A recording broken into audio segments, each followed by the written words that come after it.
class taxpayers. Not mathematically possible. It is mathematically possible. It's been done before. It's precisely what we're proposing. It has never been done before. It's been done a couple of times, actually. It has never been Jack done Kennedy before. lowered tax rates, increased growth. Ronald Reagan. Now you're Jack Kennedy. Ronald Reagan. Our true choice is not between tax reduction on the one hand and the avoidance of large federal deficits on the other. It is increasingly clear that no matter what party is in power, so long as our national security needs keep rising, an economy hampered by restrictive tax rates will never produce enough revenues to balance our budget, just as it will never produce enough jobs or enough profits.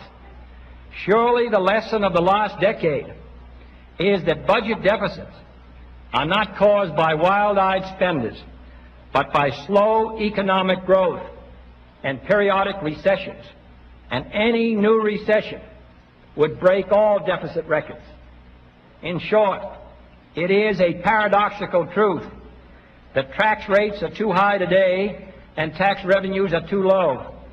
And the soundest way to raise the revenues in the long run is to cut the rates now. The experience of a number of European countries and Japan have borne this out. This country's own experience with tax reduction in 1954 has borne this out. And the reason is that only full employment can balance the budget, and tax reduction can pave the way to that employment.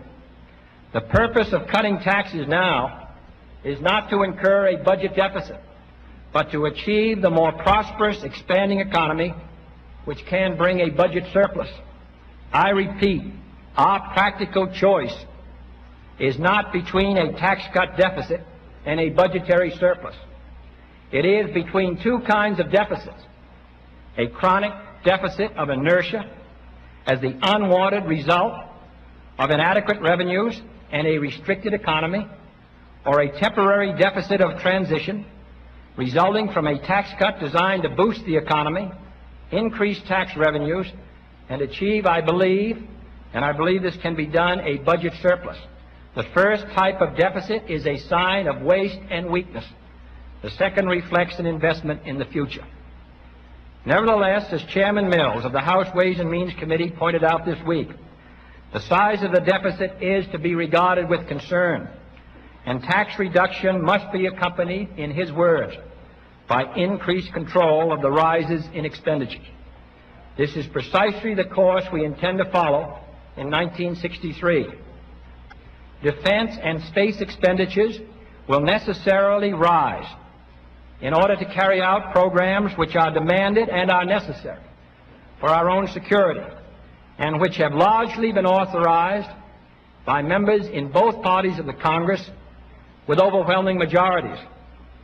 Fixed interest charges on the debt also rise slightly, but I can tell you now that the total of all other expenditures combined will be held at approximately its current level. This is not an easy task. Taking a longer view, the federal debt today is 13% higher than it was in 1946. It is this setting which makes federal tax reduction both possible and appropriate next year. I do not underestimate the obstacles which the Congress will face in enacting such legislation. No one will be satisfied. Everyone will have his own approach, his own bill, his own reductions. A high order of restraint and determination will be required. You have refused, and again, to offer specifics on how you pay for that 20% across-the-board tax cut. Do you actually have the specifics, or are you still working on it, and that's why you won't tell voters? I repeat, in enacting such legislation, everyone will have his own approach, his own bill, his own reductions. A high order of restraint and determination will be required. This nation can afford to reduce taxes. We can afford a temporary deficit, but we cannot afford to do nothing. For on the strength of our free economy rests the hope of all free nations. We shall not fail that hope, For free men and free nations must prosper, and they must prevail. It's incredible. Willing to With all due respect, that's a bunch of malarkey.